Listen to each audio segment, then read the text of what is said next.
الحمد لله وحده والصلاة والسلام على سيد الرسل وخاتم الأنبياء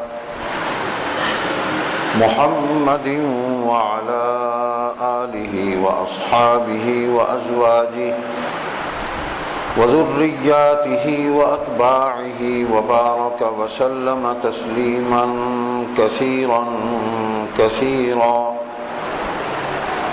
أعوذ بالله من الشيطان الرجيم. بسم الله الرحمن الرحيم. لقد جاءكم رسول من أنفسكم عزيز عليه ما عنتم حريص عليكم بالمؤمنين رؤوف رحيم. فإن تولوا فقل حسبي الله لا إله إلا هو عليه توكلت وهو رب العرش العظيم. صدق الله مولانا العظيم وصدق رسوله النبي الصادق الوعد الأمين. اللهم صل على محمد وعلى آل محمد كما صليت على إبراهيم وعلى آل إبراهيم إنك حميد مجيد. اللهم بارك على محمد وعلى آل محمد كما باركت على إبراهيم وعلى آل إبراهيم إنك حميد مجيد. بزرگوں، دوستوں، بھائیو، عزیزو، اللہ سبحانہ و تعالی نے قرآن کریم میں اپنے آخری نبی، آخری رسول محمد کریم رحمۃ للعالمین صلی اللہ علیہ وسلم کا تعارف مختلف آیات میں مختلف انداز میں مخلوق کو کرایا ہے، اور آپ صلی اللہ علیہ وسلم کی جو صفات ہیں ان کو بیان فرمایا. بحیثیت نبی اور رسول کے آپ کی جو ذمہ داریاں ہیں، جو فرائض ہیں، ان کو بیان فرمایا، اور اس کے ساتھ ساتھ ان لوگوں کے احوال بھی بیان فرما دیے کہ جو آپ صلی اللہ علیہ وسلم کی اطاعت اور فرما برداری کریں گے وہ اللہ کے انعام کے مستحق ہوں گے، اور جو نافرمانی کریں گے وہ اللہ تعالیٰ کی ناراضی، سزا اور عذاب کے مستحق ہوں گے. جو آیات آپ کے سامنے تلاوت کی ہیں سورہ توبہ کی آخری آیات ہیں یہ دو، اس میں بھی نبی اکرم صلی اللہ علیہ وسلم کی کچھ صفات بیان فرمائی ہیں. اللہ تعالیٰ نے فرمایا کہ لوگو، تمہارے پاس تمہیں میں سے ایک رسول آئے ہیں. صفت ان کی یہ ہے کہ تمہاری تکلیف ان کو گرا معلوم ہوتی ہے، طبیعت پر بہت بوجھ ہے ان کے، تمہاری تکلیف، اور تمہاری بھلائی کے بہت خواہش مند ہیں، اور ایمان والوں پر نہایت شفقت کرنے والے ہیں، مہربان ہیں. پہلی بات تو یہ فرمائی کہ تمہیں میں سے ایک رسول آئے ہیں. انسانی فطرت ہے کہ انسان کسی انسان ہی کی بات سنے گا، سمجھے گا، اور انسان ہی سے متاثر ہوگا. لیکن وہ انسان اگر اپنی صفات میں ان سے بالا تر ہوگا، علم میں، اخلاق میں، اپنے کردار میں، اپنی سیرت میں، اپنی تعلیم میں اس سے بہتر ہوگا، تو تب ہی انسان اس سے متاثر ہوتا ہے، ورنہ متاثر نہیں ہوتا. برابری کا مسئلہ ہو یا اس سے کوئی کم ہو، برابری کی بات آ جائے تو مقابلے پر اترے گا، اور کم صفتیں اس کے پاس ہیں تو متاثر نہیں ہوگا اپنے سے کم صفات والے سے۔ تو اللہ تبارک و تعالیٰ نے حضور صلی اللہ علیہ وسلم کا تعارف جو کرایا ہے کہ تم انسان ہو سارے، تم ہی میں سے میں نے ایک انسان کو چنا ہے، وہ مخلوق ہے میری، بندہ ہے میرا، وہ خدا نہیں ہے۔ ان کا حسب نسب تمہارے سامنے ہے، خاندان تمہارے سامنے ہے، ان کے ماں باپ، ان کے دادا پردادا سب تم جانتے ہو، ان کے اخلاق، ان کے اطوار، ان کی سیرت، ان کا کردار، ان کا امین ہونا، امانت دار ہونا، دیانت دار ہونا، یہ صفات تمہارے سامنے ہیں۔ سچے ہیں، جھوٹ نہیں بولتے، معاملہ ٹھیک کرتے ہیں، کوئی ایک مثال بھی ایسی نہیں ہے کہ ان کی زندگی کے کسی بھی پہلو پر تم اعتراض کر سکو، کوئی ایک بات نہیں ہے۔ ان کی انفرادی زندگی اور ان کی اجتماعی زندگی، یہاں تک کہ حضور صلی اللہ علیہ وسلم کے نبوت ملنے سے پہلے کی جو زندگی ہے وہ بھی عظیم الشان زندگی ہے، اس زندگی کے اس حصے پر بھی کوئی اعتراض کرنے کی پوزیشن میں نہیں ہے۔ اعلان نبوت سے پہلے آپ جیسے پاکیزہ معصوم، اللہ نے جیسے آپ کو پیدا کر کے بھیجا تھا، تو آپ کی زندگی کے تمام مراحل جو ہیں بڑی پاکیزگی اور نورانیت کے ساتھ اعلان نبوت اور نبوت ملنے کے اس منصب کے عطا ہونے تک اسی طرح پاکیزہ ہے جس طرح نبوت ملنے کے بعد پاکیزہ ہے، فرق نہیں ہے اس میں۔ کوئی یہ نہیں کہہ سکتا کہ پہلے تو آپ ایسے تھے اب ایسے ہیں، پہلے آپ ایسی باتیں کرتے تھے اب یہ باتیں آپ کر رہے ہیں۔ تو نبی صلی اللہ علیہ وسلم کی زندگی کا کوئی بھی دور جس کو اللہ نے نبوت دی ہے، وہ نبوت سے پہلے ہو یا بعد میں، اس میں تصادم اور تضاد کہیں نہیں ہے، ایک ہی عظیم الشان کردار چلا آ رہا ہے۔ آپ جس طرف بھی دیکھ لیں، جس پہلو سے دیکھ لیں، آپ کو عظیم الشان نظر آئیں گے۔ تو اس لیے اللہ پاک فرما رہے ہیں آئے تم ہی میں سے ہیں، میں نے تم انسانوں میں سے چنا ان کو، مخلوق ہے، میرے بندے ہیں، لیکن ان جیسا کوئی نہیں ہے، چیلنج ہے میرا۔ ان کا سلسلہ نسب حسب عظیم الشان ہے اور تمہارے سامنے ہے۔ تم بھی قریش ہو، یہ قریش کی ایک شاخ ہاشم میں سے، بنو ہاشم میں آ گئے، بنو اسماعیل میں سے ہیں، اور نبی اکرم صلی اللہ علیہ وسلم نے اپنا شجرہ نسب خود بھی بیان فرمایا۔ اور ایک بات ذہن میں رہے، حضور علیہ الصلوۃ والسلام نے جو کچھ بھی بیان فرمایا اپنی طرف سے نہیں بیان فرمایا، اللہ تعالیٰ نے وہ علم، وہ باتیں القاء کی، الہام کی آپ کے قلب اطہر پر اور آپ کی زبان پر خود جاری کروائیں۔ ان کی بھی ذمہ داری اللہ نے قبول کر لی ہے کہ حضور علیہ الصلوۃ والسلام کی زبان سے بھی کوئی لفظ ایسا نہیں نکلا کہ اس پر کبھی آپ کو معذرت کرنی پڑی ہو، ایک لفظ ایسا کبھی زبان سے نہیں نکلا، نہ اعلان نبوت سے پہلے نہ بعد۔ ایسی عظیم الشان زندگی ہے کہ جس کی اور کوئی مثال ہی نہیں ہے، حضور اپنی مثال آپ ہے صلی اللہ علیہ وسلم۔ تو تم ہی میں سے میں نے اٹھایا ہے ان کو، تم ان کی بات مان لو، دیکھ لو کتنی عظیم صفات والے ہیں۔ اللہ اکبر۔ تو دوسری صفت اس میں یہ ہے، عزیز علیہ ما عنتم، اللہ اکبر،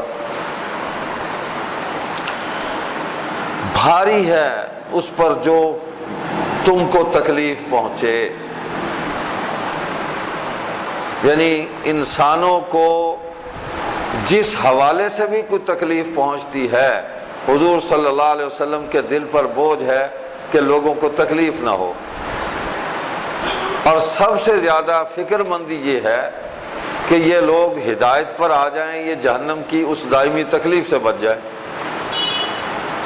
یہ کافر جو ہے ایمان قبول کر لے، اور حضور علیہ الصلوۃ والسلام مسلسل دعوت دیتے چلے جا رہے ہیں، خیر اور بھلائی اور سلامتی کے اس راستے کی طرف بلاتے چلے جا رہے ہیں۔ تو سب سے زیادہ جو دل پر بوجھ، غم، تکلیف کہ یہ اللہ کی مخلوق جہنم میں نہ جائے، جس راستے پر یہ چل رہے ہیں شرک کا راستہ ہے، کفر کا راستہ ہے، اللہ کی ناراضی کا راستہ ہے، تو یہ تو جہنم کی طرف جاتا ہے۔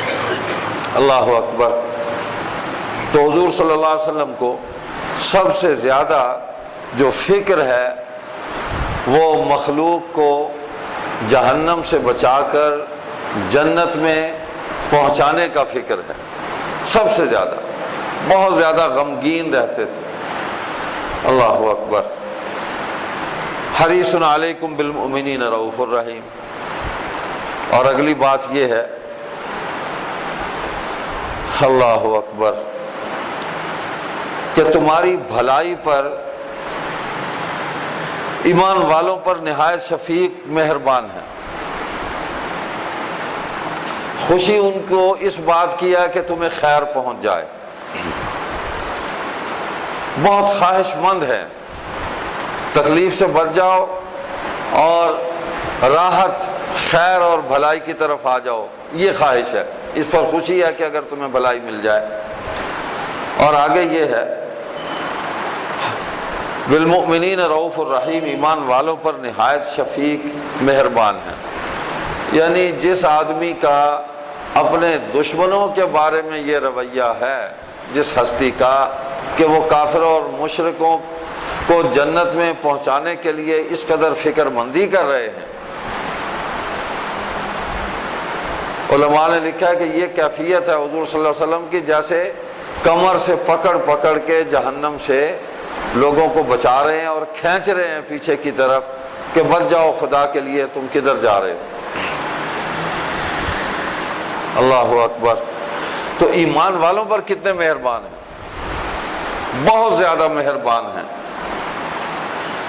نہایت شفیق اور مہربان ہیں۔ حضور صلی اللہ علیہ وسلم کو یہ صفات عطا کی گئیں، اور اس کے ساتھ ساتھ یہ ہے کہ نبی اکرم صلی اللہ علیہ وسلم کی یہ جو صفت ہے نا، مہربانی کی، شفقت کی، آپ بہت کریم ہیں، رحیم ہیں، شفیق ہیں، تو آپ نے دین اسلام کے حوالے سے جو رویے اختیار کیے، وہ دعوت کا ہو، وہ جہاد کا ہو، وہ عدالت کا ہو، حکومت کا ہو، اس کے اندر سختی نہیں ہے، تشدد نہیں ہے، اس کے اندر شفقت ہے، اس کے اندر مہربانی ہے۔ دین کی دعوت ہے تو دعوت کے اندر تو بڑی محبت کا رویہ چاہیے، بڑی شفقت کا، مہربانی کا رویہ چاہیے۔ تو آپ صلی اللہ علیہ وسلم نے مکہ کے سرداروں کو بلایا، ان کو کھانا کھلایا، محبت کی، ان کا اکرام کیا، اور پھر ان کے سامنے بڑے ہی مشفقانہ انداز میں دین کی دعوت کو پیش کیا، اور اس کے ساتھ دلائل بھی دیے کہ ان کی عقل جو ہے ان دلائل کے سامنے سرنڈر کر جائے اور وہ اپنی شکست تسلیم کر لے، ان کی عقل میں یہ بات آ جائے۔ اگر انہوں نے حضور علیہ الصلوۃ والسلام کی دعوت کو قبول نہیں کیا تو اپنی نفس پرستی کی وجہ سے قبول نہیں کیا، یہ ان کی اپنی دنیاوی اغراض تھی جس کی وجہ سے انہوں نے اس دعوت کو قبول نہیں کیا، ورنہ حضور صلی اللہ علیہ وسلم نے شفقت اور مہربانی کی کوئی کسر چھوڑی نہیں ہے، اس کی انتہا کر دی ہے۔ انہوں نے ظلم کی انتہا کی، اور آپ صلی اللہ علیہ وسلم نے شفقت، صلہ رحمی، عفو درگزر، اس کی انتہا کر دی۔ اور یہی وہ صفات ہیں کہ جن کے نتیجے میں وہ لوگ مسلمان ہو گئے، یہی وہ صفات ہیں۔ اللہ اکبر۔ اس کے ساتھ ساتھ یہ ہے کہ حضور صلی اللہ علیہ وسلم جب اپنے حکومت کے، جب اسلام کی حکومت قائم ہو گئی، مدینہ میں اس کا دارالخلافہ بن گیا، ریاست قائم ہو گئی، اور حضور صلی اللہ علیہ وسلم جتنے بھی احکام جاری فرما رہے تھے وہ قرآن کے احکام تھے، وہ اللہ تبارک و تعالیٰ کی طرف سے وحی کیے گئے احکام تھے، اللہ کا قانون، اللہ کا حکم، اللہ کا امر، اور اس کے نفاذ کے لیے تمام صلاحیتوں اور تمام قوتوں کو بروئے کار لایا جائے اور ان کو نافذ کر دیا جائے۔ تو آپ اپنے ماتحتوں کو، جو عمال تھے، گورنر تھے مختلف علاقوں میں، تو ان کو نصیحت کیا کرتے تھے۔ کیا نصیحت تھی؟ یسروا ولا تعسروا، دین کے اندر آسانی تلاش کرو، سختی نہ کرو، آسانی تلاش کرو۔ نماز ہی پڑھوانی ہے نا، تو نماز کی دعوت دے دو، نماز کی فضیلت بیان کی جائے، اس کے فوائد بیان کیے جائیں، اس دنیا کے اندر اور آخرت کے اندر۔ انسانی ذہن قبول کرے گا، ضرور قبول کرے گا۔ آج اگر مسجدیں آباد ہیں تو اسی وجہ سے آباد ہے نا کہ دین کا جو نفع ہے اس دنیا کے اندر اور آخرت کے اندر، اس نفع کی تسلسل کے ساتھ دعوت ہے، اس کی تبلیغ ہے، اس کی نشر و اشاعت ہے، اور وہ جو ایمان ہے وہ اس ساری نعمت کو قبول کرتا ہے، اور اللہ توفیق عطا فرما دیتے ہیں کہ لوگ خیر اور بھلائی کے راستے پر اور نیکی کے راستے پر آ جاتے ہیں۔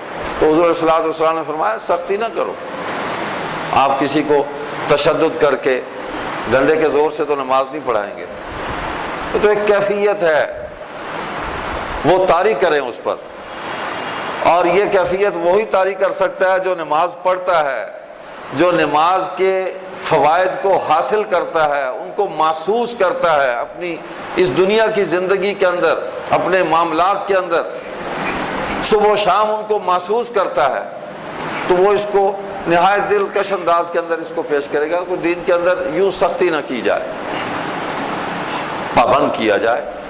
ہاں،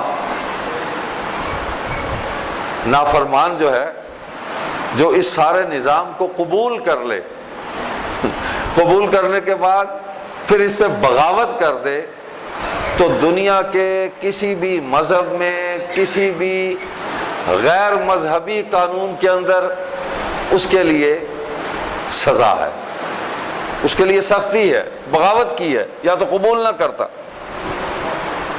وہ کسی اور جس نظام کو بھی قبول کرے گا، جس مذہب کو قبول کرے گا، جس نظریے کو قبول کرے گا، وہ جہاں بھی رائج ہے اس کو فالو کرے گا،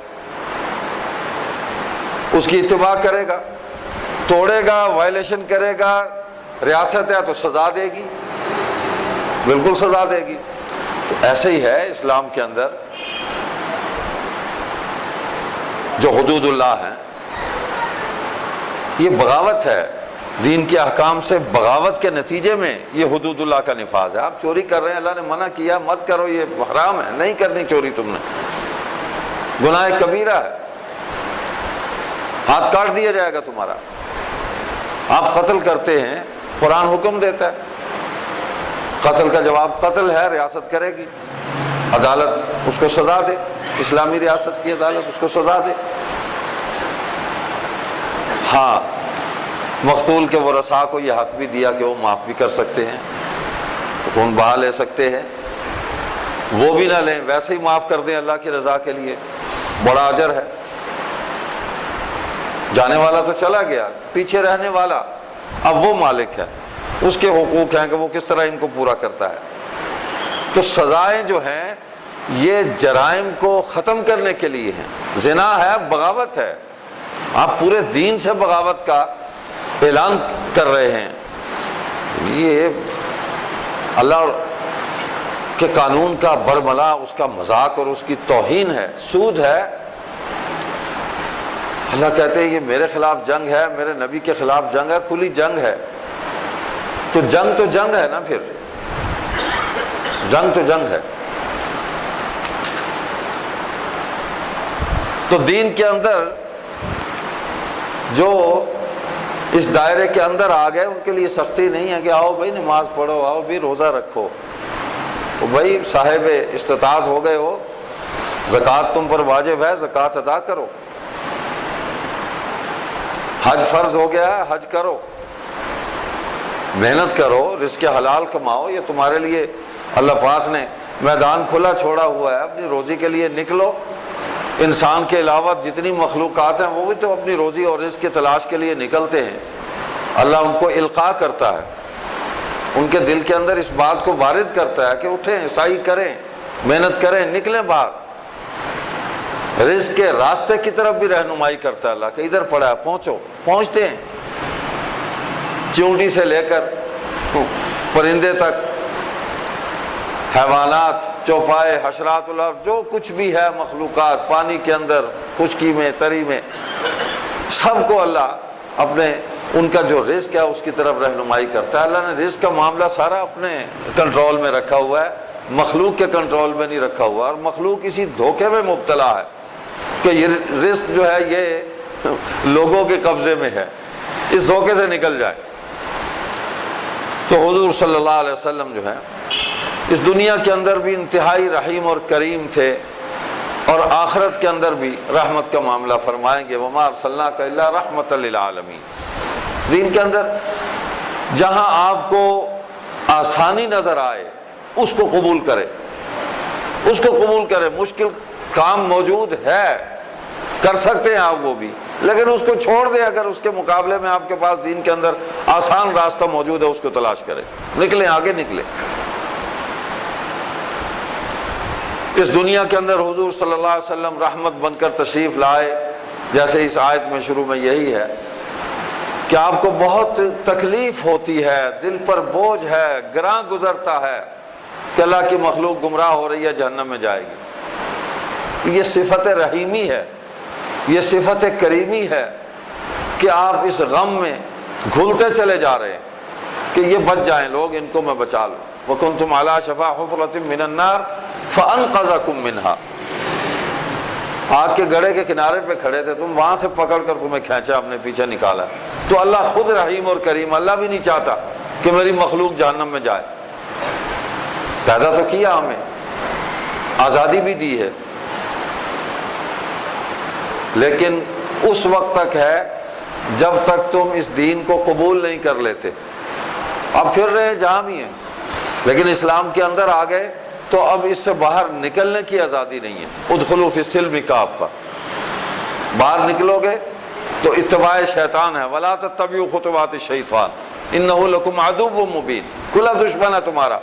تو جتنی بھی حدود حلال اور حرام کی اللہ تبارک و تعالی نے متعین اور مقرر فرما دی ہیں قرآن کریم میں، اور حضور خاتم النبیین رحمت للعالمین محمد کریم صلی اللہ علیہ وسلم کے ذریعے مخلوق تک پہنچا دی ہیں، اور اس کی عملی نظائر اور مثالیں بھی قائم کر کے قانون کو عملی شکل دے کے مخلوق کے سامنے پورا کر دیا گیا ہے۔ ان کو توڑنے کی اب آزادی نہیں ہے، نہیں ہے آزادی، یہ آزادی سلب ہو گئی۔ آپ نے اللہ تعالیٰ کو وحدہ لا شریک مان لیا، عقیدہ توحید اختیار کر لیا، تو اب اس سے ہٹنے کی آزادی نہیں ہے کہ نرمی کا یہ مطلب نہیں ہے کہ آپ کو ایک آدھ کوئی اور بھی رب بنا لیں، اس سے بھی کچھ معاملات وابستہ کر لیں۔ بس وہ ایک ہی ہے، لا الہ الا ہو، ایک ہی ہے اور کوئی نہیں ہے۔ اللہ لا الہ الا هو الحی القیوم۔ باقی معاملات بھی ایسے ہیں جو کچھ طے کر دیا۔ تو اسلام کے دائرے کے اندر آ کر اللہ تعالیٰ یہی فرما رہے ہیں کہ پورے اندر آ جاؤ۔ آدھا تیتر آدھا بٹیر قابل قبول نہیں ہے۔ ختم نبوت پر ایمان ہے، حضور صلی اللہ علیہ وسلم اللہ کے آخری نبی اور رسول ہیں، تو اب نبوت کی اقسام تیار کر کے اپنے ذہن میں گھڑ کے تو کسی اور کو نبی بنانے کی کوئی اجازت نہیں ہے۔ بس یہ سلسلہ مکمل ہو گیا، ختم ہو گیا۔ وَلَٰكِن رسول اللہ وخاتم النبیین، ختم ہو گیا۔ تو قرآن بھی کہہ رہا ہے، حضور صلی اللہ علیہ وسلم خود بھی فرما رہے ہیں، قرآن اپنی آیات کی خود بھی تشریح کرتا ہے، اور قرآن کی تشریح حدیث بھی کرتی ہے، اور اصل تشریح ہے ہی حدیث کی۔ قرآن کی تفہیم ہوتی ہے حدیث کے ذریعے ہے، ورنہ اس کی تشریح اگر حضور صلی اللہ علیہ وسلم نہ فرماتے تو پھر کون فرماتا؟ لوگ اگر اس کی تشریح کرتے تو فساد پیدا ہوتا ہے۔ وہ ہماری آراء ہیں، وہ ہمارے خیالات ہیں، وہ ہمارے نظریات ہیں، تو اس میں آزاد نہیں چھوڑا، بنیاد پوری فراہم کی ہے کہ اس اصول، اس قانون، اس دائرے، اس بنیاد کے اوپر کھڑے ہو کر تم قرآن کو سمجھو گے، اس سے پیچھے نہیں ہٹو گے۔ اور وہ حدیث ہے، وہ سنت رسول اللہ صلی اللہ علیہ وسلم ہے، قول بھی ہے، عمل بھی ہے، دونوں بنیادیں ہیں ہمارے پاس۔ جہاد بھی ہے، جہاد بھی ہے۔ اب نبی اکرم صلی اللہ علیہ وسلم تو فرماتے ہیں الجہاد ماضٍ الی یوم القیامہ، جہاد قیامت تک جاری رہے گا، کبھی بھی بند نہیں ہوگا۔ تو کرے گا کون؟ اس کا اعلان کون کرے گا؟ ٹھیک ہے نا، یہ بات ہے سوچنے اور سمجھنے کی۔ تو وہ قرآن سے، حدیث سے، سیرت رسول اللہ صلی اللہ علیہ وسلم سے، سنت سے، صحابہ کے اجماع سے، اجماع امت سے ہم یہ تلاش کریں گے کہ بھائی کس نے اعلان کرنا ہے، کون کرے گا؟ تو مسلمانوں نے کیا کفار و مشرکین کے خلاف جہاد، حکم دیا اللہ تعالیٰ نے، جاہدوا باموالکم وانفسکم، نکلو، انفروا خفافا وثقالا وجاہدوا باموالکم وانفسکم، اللہ نے حکم دیا۔ تو کس کے ذریعے دیا؟ حضور صلی اللہ علیہ وسلم کے ذریعے۔ آپ نے آیات سنائی، حکم دیا، شروع کر دو جہاد۔ نبی کا حکم اللہ کا حکم ہے، جنہوں نے اطاعت کی، فرما برداری کی، وہ کامیاب ہو گئے۔ بدر کا جہاد ہوا، احد کا جہاد ہوا۔ اب جہاد جو ہے یہ ظلم نہیں ہے، خون ریزی نہیں ہے، یہ شدت پسندی نہیں ہے۔ اسلام کے اندر جو جہاد ہے وہ تو خون ریزی کو ختم کرنے کے لیے کیا جاتا ہے۔ آپ اس کو آپریشن سمجھ لیں کہ ہماری ریاست کے اندر ایک حصہ جو ہے وہ ناسور بن جاتا ہے، ریاست کو نقصان پہنچاتا ہے، دین کو نقصان پہنچاتا ہے، تو اس ناسور کو ہی نکالنا ہے باہر، پورے جسم کو تو کچھ نہیں کہنا، اس کو نکال کے ریاست کو فساد سے بچانا ہے، اپنے ایمان اور عقیدے کو فساد سے، ملاوٹ سے بچانا ہے، اس کو خالص کرنا ہے۔ اور جو ظلم ہو رہا ہے اس کو آپریٹ کر کے، اس ظلم کو ختم کر کے امن کو قائم کرنا ہے۔ ظلم کی جگہ عدل نے آنا ہے، انصاف نے آنا ہے، ماحول اور معاشرے کے اندر ایک توازن کو قائم کرنا ہے۔ تو یہ کون کرے گا؟ تو مثال ہے نا ہمارے پاس، حضور صلی اللہ علیہ وسلم نے اعلان کیا، ہو گیا جہاد۔ آپ کے بعد خلفائے راشدین نے اپنی اپنی حکومتوں میں، اجماع امت ہے، صحابہ جہاں اکٹھے ہو گئے وہ اجماع امت ہے، اسی پر آج تک ہمارے پوری جو دینی زندگی ہے اس کا مدار اسی پر ہے۔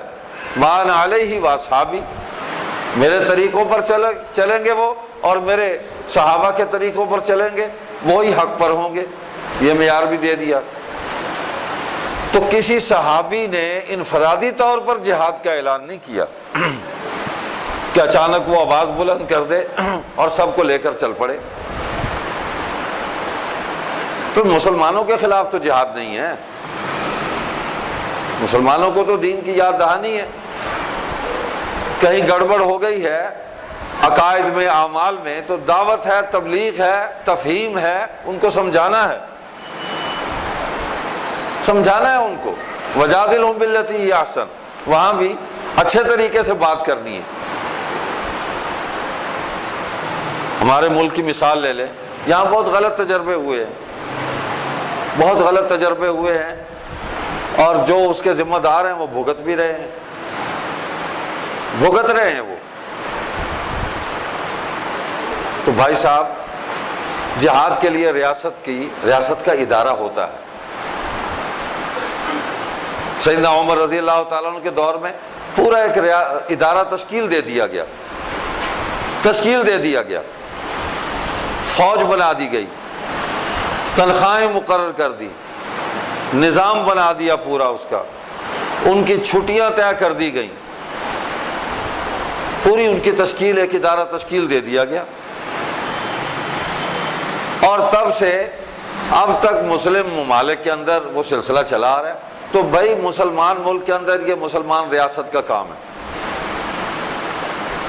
کہ وہ اپنے بنائے ہوئے ریاستی ادارے کو ہی جہاد کا فرض سونپے اور اسے کام لے۔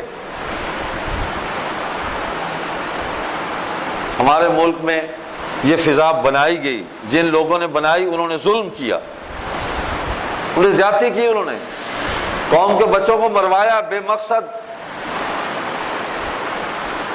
مروایا۔ ہاں ہمارے ملک پر کوئی آفت آتی ہے تو قوم ریاست کے ساتھ کھڑی ہے، ظاہر بات ہے۔ ہماری ریاست پر، ہمارے وطن پر خدا نہ خواستہ کو آفت آئے گی، اللہ کرے نہ آئے، میرے منہ میں خاک، تو ہمیں نقصان ہوگا نا۔ وہ یہ تو نہیں ہے کہ ریاست کے چند لوگوں کو اٹھائے گی اور مارے گی، تو قوم کو مارے گی، ہماری املاک کا نقصان ہوگا، انسانی جانوں کا نقصان ہوگا، ضیاع ہوگا، ہمارے مال ضائع ہوں گے۔ تو بھائی ریاست کہے گی کہ بھائی ملک کو اپنے کو بچا لو، کھڑے ہیں ساتھ، اپنے آپ کو بھی بچائیں گے، اپنے وطن کو بھی بچائیں گے، ختم ہوگی بات۔ باقی وطن کے دفاع کے لیے پاک فوج کا ادارہ موجود ہے، پرائیویٹ سیکٹر میں جہاد کی باتیں دیکھو، یہاں پر رینٹل جہاد ہوتا رہا ہے، رینٹل جہاد، اسلام میں اس کی کیا گنجائش ہے؟ یہاں پر لاشیں بھی بکتی رہی ہیں، شہداء کی لاشوں کو بیچا گیا ہے۔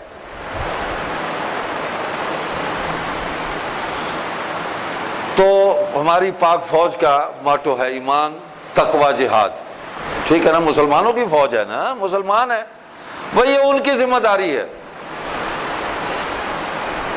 وہ لڑیں، ملک کی سرحدوں کا دفاع کریں۔ یہ ایک ادارہ ریاست نے تشکیل دیا ہوا ہے، میں لڑوں گا جا کے؟ میں تو غلیل ہی چلا سکتا ہوں نا، میں اینٹ اٹھا کے پھینک سکتا ہوں، کوئی پتھر ہی پھینک سکتا ہوں، کوئی گھوسا مار دوں گا کسی کو۔ پروفیشنل ایک ادارہ موجود ہے ملک کے اندر، کیا تماشا بنایا ہوا ہے ملک کے اندر؟ لوگوں کے بچوں کو مروانے کا کام بند کیا جائے، ٹھیک نہیں ہے یہ۔ آج آپ کرائے پر کسی کے لیے یہ کام کرتے ہیں، کل کو آپ کا ٹیٹوا دبا دیا جاتا ہے، آپ جن کے لیے کام کرتے ہیں وہی آپ کا گلا گھونٹ دیتے ہیں۔ مالک ہوتا ہے۔ تو لہذا یہ کام ریاست کا ہے، یہ عوام کا کام نہیں ہے۔ لوگ تو جس کو چاہیں گے مار دیں گے، جس کو چاہیں گے جو مرضی کر دیں۔ لوگ امریکہ کے اندر بھی مسلمان زندگی گزار رہے ہیں، برطانیہ کے اندر بھی موجود ہیں، یہاں سے زیادہ بہتر اپنی ایمانی زندگی گزار رہے ہیں، کوئی رکاوٹ نہیں ہے ان کو۔ ہاں ہم ریاست سے بات کرتے ہیں، مکالمہ کرتے ہیں، ریاستی اداروں کو ہم دعوت دیتے ہیں کہ بھئی تم نے ایک آئین بنایا، اس پر تو عمل کر لو، جو بنایا ہے اسی پر عمل کر لو۔ دنیا کے جتنے ممالک ہیں جو غیر مسلم ہیں، انہوں نے اپنے لیے جو ایک قانون، ایک فریم ورک، ایک لا، ایک آرڈر، جو بھی انہوں نے بنایا اس کو فالو کرتے ہیں، اس کے دائرے کے اندر رہتے ہیں۔ امریکہ کا مسلمان اس دائرے کو توڑتا نہیں ہے، اس کے اندر رہتا ہے، وہ اپنا کام آرام سے کر رہا ہے۔ لیکن یہ بات طے شدہ ہے کہ کفار و مشرکین ہمارے دوست نہیں ہیں۔ اللہ نے ہمیں بتا دیا، لا تتخذوا اليہود والنصارى اولیاء بعضهم اولیاء بعض، نہیں ہمارے دوست، بھائی بھی نہیں ہیں۔ نہ دوست ہیں نہ بھائی ہیں۔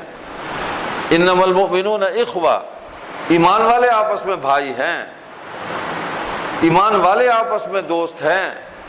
انصار اور مہاجرین کو بھائی بھائی بھی بنایا، دوستی بھی لگا دی۔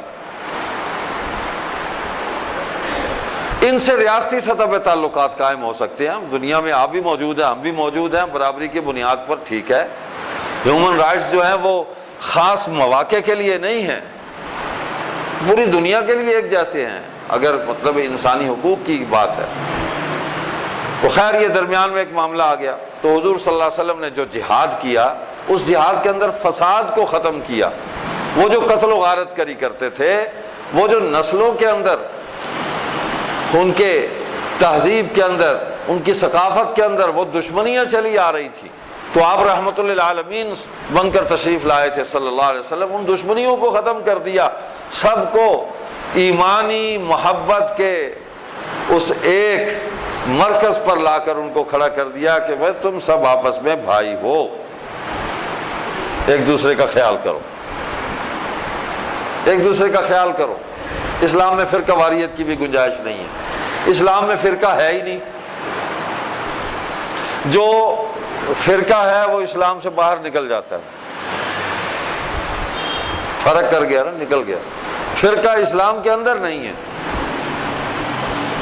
یہ جو کچھ آپ کو نظر آتا ہے یہ فرقے نہیں ہیں، سارے قرآن کو مان رہے ہیں، حدیث کو مان رہے ہیں، حضور صلی اللہ علیہ وسلم کو خاتم النبیین مان رہے ہیں، آخرت پر ایمان ہے، فقہ ہے، قرآن و سنت سے ائمہ مجتہدین نے اپنے اپنے روٹ سے استنباط کیا ہے، اور مرکز قرآن سنت ہی ہے، جس طرف سے بھی کو آ رہا ہے مرکز قرآن اور سنت ہے، اس سے باہر نہیں ہے۔ ہاں اس مرکز سے ہٹ جائے تو فرقہ ہو گیا، نکل گیا باہر۔ حضور صلی اللہ علیہ وسلم کی ختم نبوت کا انکار کر دے، کسی اور نبی کو مان لے، نکل گیا باہر، مسلمانوں کا فرقہ نہیں ہے، نکل گیا باہر، فرق کر گیا، مسلمانوں سے باہر چلا گیا۔ کسی انسان کو رب مان لے تو باہر نکل گیا نا، شرک کیا اس نے، نکل گیا۔ تو ہم اس کو بھی دعوت دیتے ہیں کہ وہ بھی آ جائے، واپس آ جائے، نکل گیا ہے تو واپس آ جائے، جو پہلے ہی وہیں کھڑا ہے تو تب بھی دعوت دیتے ہیں۔ دین کی دعوت تو ہے ہی کفار و مشرکین کو اصل۔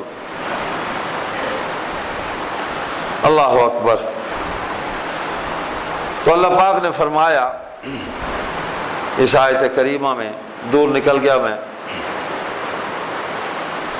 حضور صلی اللہ علیہ وسلم کے اندر جو خیر خواہی کی تڑپ ہے بہت زیادہ ہے، ایمان والوں کے لیے بہت زیادہ ہے، اور بنی نوع انسان کے لیے مستقل ایک اضطراب، ایک فکر مندی موجود ہے کہ اللہ کی مخلوق جہنم میں جانے سے بچ جائے، دوزخ میں نہ جائے، یہ جنت میں چلی جائے، یہ فکر ہے۔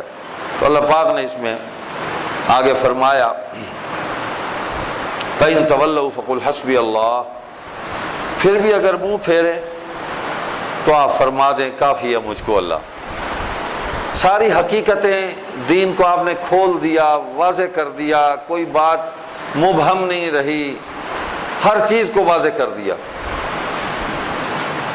اب بھی اگر ان کو توحید سمجھ میں نہیں آتی، ان کو ختم نبوت سمجھ میں نہیں آتی، ان کو وحی سمجھ میں نہیں آتی، ان کو قرآن سمجھ میں نہیں آتا، ہم سب کو دیکھ کر ہم بول بھی رہے ہیں اور جو کچھ بتا رہے ہیں اس پر عمل بھی کر رہے ہیں، حضور السلام بھی عمل فرما رہے ہیں، آپ کی جماعت صحابہ وہ بھی عمل فرما رہے ہیں، تو اس سب کچھ کے باوجود پھر بھی اگر یہ نہیں مانتے تو آپ بس اب زیادہ فکر مند نہ ہو، آپ نے دل پر جو اتنا بوجھ ڈال لیا ہے نا، ان کو چھوڑ دیں ان کے حال پہ، اور آپ فرما دیں کہ کافی ہے مجھ کو اللہ، بس میں اللہ پر توکل کرتا ہوں۔ یہ جو کچھ کر رہے ہیں، آپ کے ساتھ ظلم کر رہے ہیں، زیادتی کر رہے ہیں، ایذا پہنچا رہے ہیں، اس کا بدلہ ہم خود دیں گے ان کو۔ آپ صبر کر رہے ہیں اور آپ کا صبر بھی مثالی ہے، آپ کو بھی بدلہ ملے گا، ان کو بھی ملے گا۔ لا الہ الا ہو، کسی کی بندگی نہیں اس کے سوا، اللہ کے سوا۔ آپ ان کو فرما دیں میں اپنے ایجنڈے پر ہوں، میں اپنا عقیدہ، اپنا پروگرام، اپنا ایجنڈا میں نہیں چھوڑ سکتا، تم منہ پھیرتے ہو، پھیر جاؤ، پھیر جاؤ، لیکن میں اللہ کے سوا کسی کی بندگی نہیں کرتا، اسی کی عبادت کرتا ہوں۔ علیہ توکلت وہو رب العرش العظیم، اسی پر میں نے بھروسہ کیا اور وہی مالک ہے عرش عظیم کا۔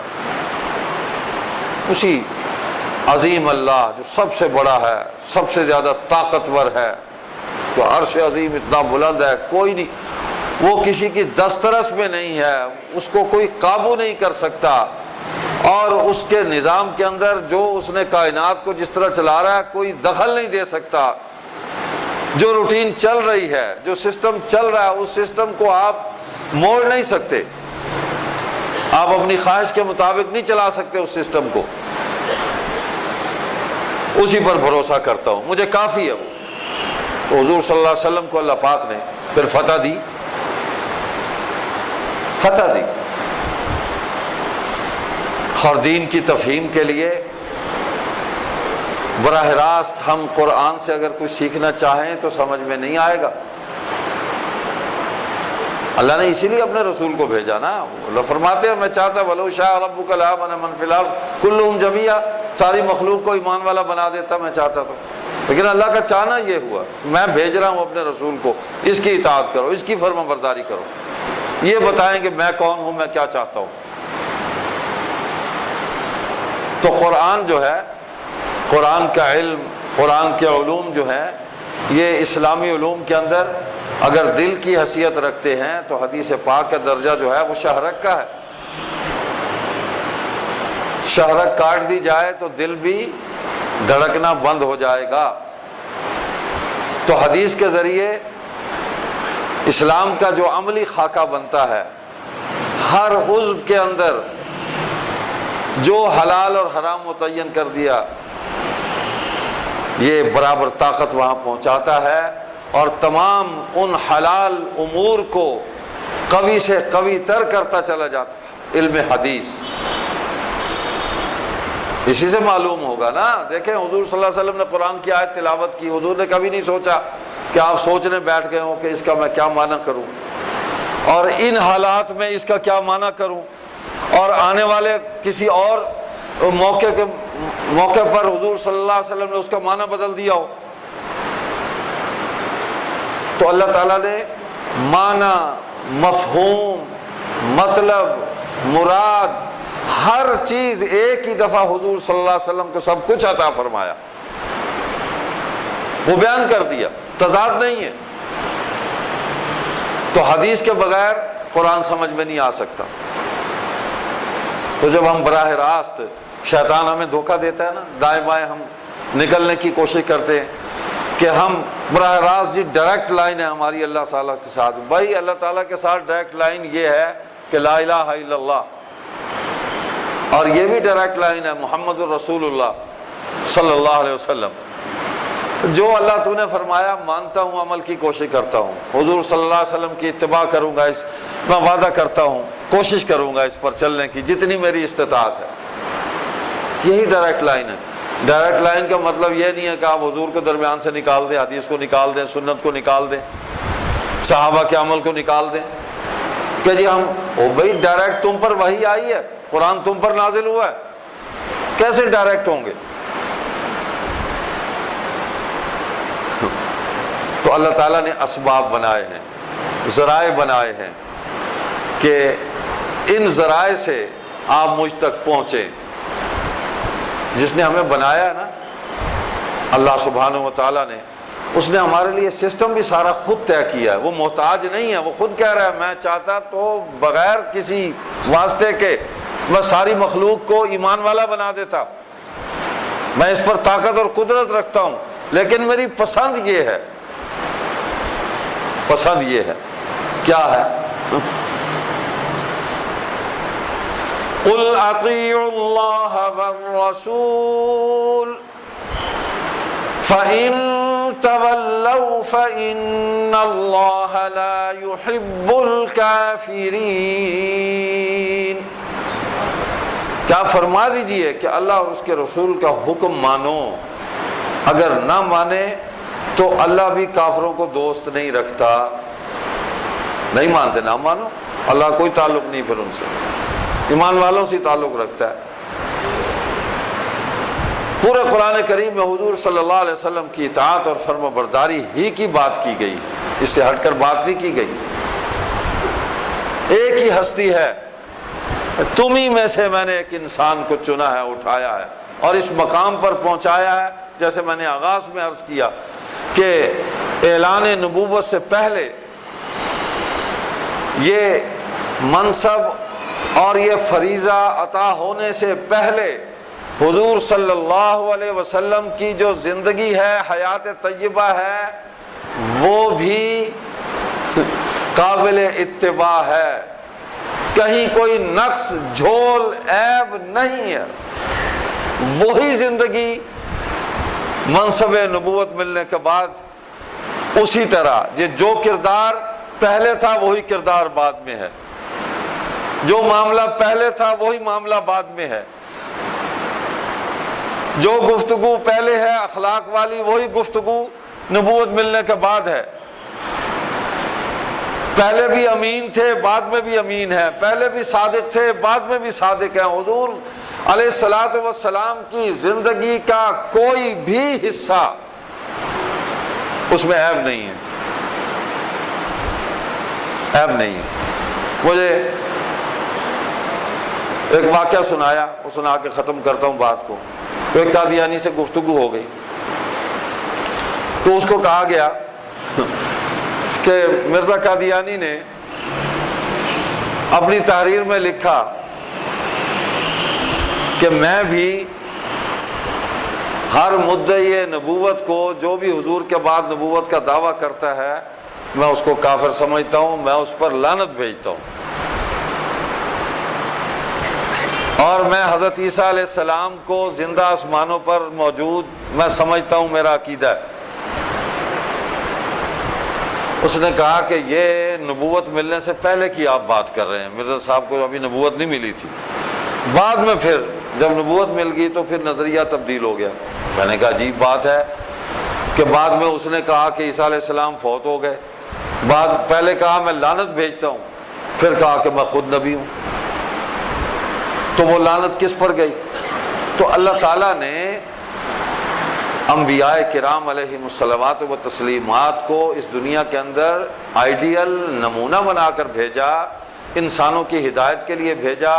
نبوت کے اعلان سے پہلے بھی ان کی زندگی اسی طرح پاکیزہ اور نورانی ہے، قابل اتباع ہے، نبوت کے اعلان کے بعد تو فرض ہو گئی۔ ان کی زندگی میں کہیں کوئی فرق اور تضاد نہیں ہے، نہ گفتگو میں نہ عمل میں۔ گناہ ہے ہی نہیں، ہے ہی نہیں، معصوم ہے، تصور ہی نہیں ہے اس کا۔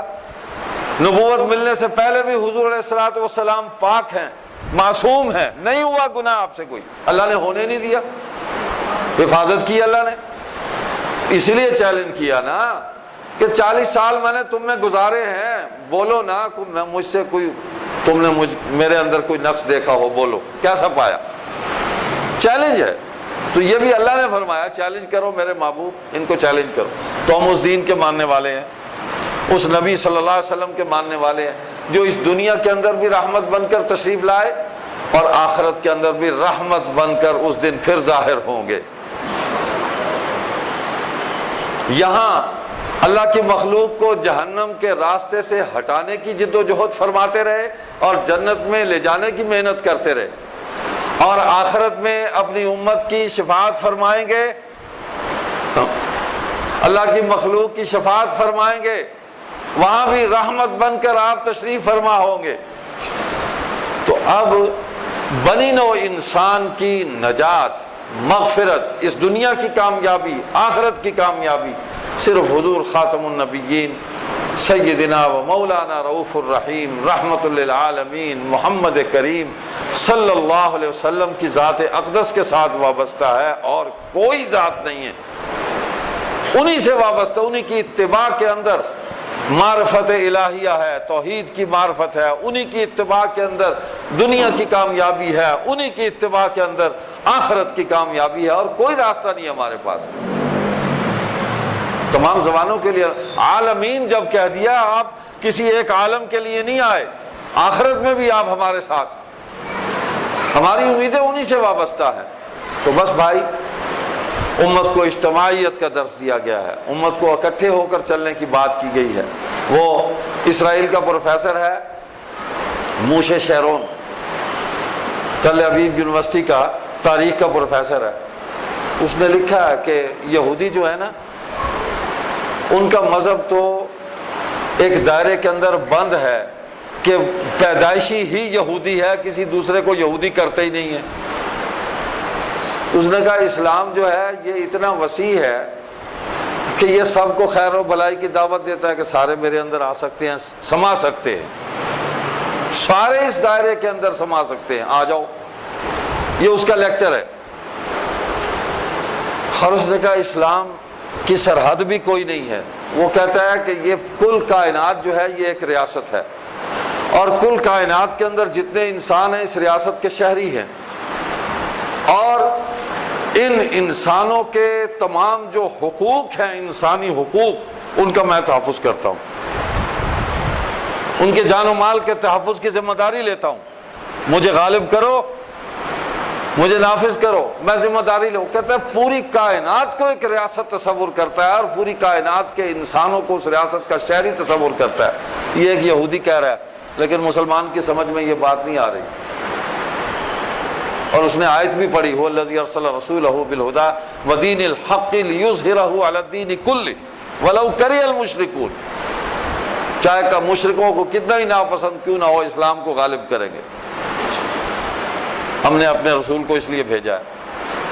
تو دیکھیں دنیا میں کیا ہو رہا ہے، اس سے باخبر رہیں اور اپنے ایمان کو بچانے کی محنت کریں، اپنے اولادوں کے ایمانوں کو بچائیں۔ یہی محنت ہے اس وقت، سب سے بڑی محنت یہ ہے کہ ہم اپنے ایمانوں کو ان فتنوں سے بچائیں، اپنی اولادوں کو ان فتنوں سے بچائیں، ان کے عقائد کو بچائیں۔ یہ دین اسلام نقل ہوتا ہوا آیا ہے، ہم تک پہنچا ہے، اس کو نقل کر کے آگے اپنی اولادوں میں منتقل کر دیں۔ یہ ہماری ذمہ داری ہے بحیثیت مسلمان کے، ہم منتقل نہیں کریں گے، اللہ کے ہاں پوچھا جائے گا، پکڑ ہوگی اس کی، میں نے اولاد دی تھی ان کو دین کیوں نہیں بتایا۔ نبی علیہ السلام تو فرماتے ہیں کہ بچہ تو اپنی صحیح فطرت پر پیدا ہوتا ہے، وہ تو کافر نہیں ہوتا، مشرک نہیں ہوتا، اس کے ماں باپ بھی اس کو یہودی بنائیں گے یا عیسائی بنائیں گے یا جو بھی بنائیں گے، ماں باپ بنائیں گے۔ تو ہمیں سب سے پہلے اپنے ایمان کو بچانا ہے، اس کی حفاظت کرنی ہے، ہر صورت اس کی حفاظت کرنی، اور پھر اس ایمان کو، اس صحیح عقیدے کو اپنی اولادوں میں منتقل کرنا ہے۔ سبحانک اللہم